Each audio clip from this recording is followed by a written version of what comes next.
ನಿದ್ದೆ ಬಿಡಪ್ಪ ದಯವಿಟ್ಟು ಪ್ರೀತಿ 2 ನಿಮಿಷ ನೀನು ಅನ್ಕೊಂಡಿದ್ದೆ ನಾನು ಮಾತಾಡಿ ಮುಗಿಸ್ಬಿಡ್ತೀನಿ. ಯಾರಿಗೆ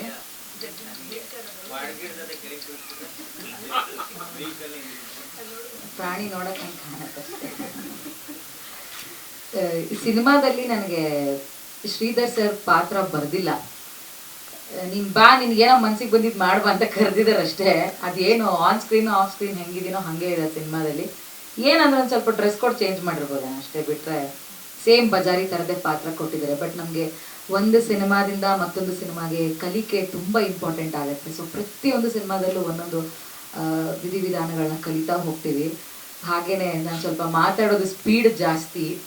ಹುಚ್ಚು ಕುದುರೆನ ಹಿಡಿದು ನಿಲ್ಲಿಸೋ ಥರ ಶ್ರೀಧರ್ ಸರ್ ಮತ್ತು ಮೇಡಮ್ ಅವರಿಬ್ರು ಅಷ್ಟು ಸ್ಪೀಡಾಗಿ ಮಾತಾಡಿದ್ರೆ ಆಡಿಯನ್ಸ್ಗಿರಲಿ ನಮಗೇ ಅರ್ಥ ಆಗಲ್ಲ. ನಿಧಾನಕ್ಕೆ ಮಾತಾಡು, ಆಮೇಲೆ ಡಬ್ಬಿಂಗಲ್ಲಿ ಸಾರಿಸ್ಬಿಡ್ತೀಯ ಹೇಳ್ತಾ ಇದ್ದೀನಿ ಅಂತ ತುಂಬ ಎಚ್ಚರಿಕೆ ವಹಿಸೋರು.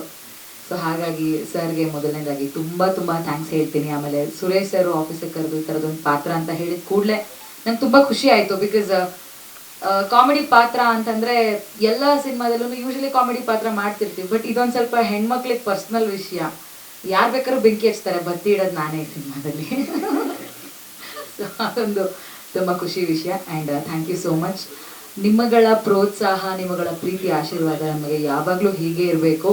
ಸೊ ಅದು ಸಿನಿಮಾ ಒಂದು ಜವಾಬ್ದಾರಿನ ನಾವು ಮುಗಿಸಿದ್ದೀವಿ. ಸೊ ಇದನ್ನು ಮುಂದಕ್ಕೆ ನೀವು ಕೂಡ ಸಿನಿಮಾ ತಂಡದ ಜೊತೆಗೆ ನಮ್ಮ ಮಾಧ್ಯಮ ಮಿತ್ರರು ಕೂಡ ಜೋಡೆತ್ತಿನ ಹಾಗೆ ತೊಗೊಂಡು ಹೋಗಬೇಕು ಅಂತ ಕೇಳ್ತೀನಿ. ಕನ್ನಡ ಸಿನಿಮಾಗಳು ಏನೋ ಅಷ್ಟು ಸಕ್ಸಸ್ ಆಗ್ತಿಲ್ಲ ಅಥವಾ ಚೆನ್ನಾಗಿರೋ ಸಿನಿಮಾ ಬರ್ತಿಲ್ಲ ಅಂತೆಲ್ಲ ಕಂಪ್ಲೇಂಟ್ ಮಾಡ್ತಿದ್ದಾರೆ, ಅದಕ್ಕೆ ಜನ ಥಿಯೇಟ್ರಿಗೆ ಬಂದು ನೋಡಲ್ಲ ಅಂತ ಹೇಳಿ.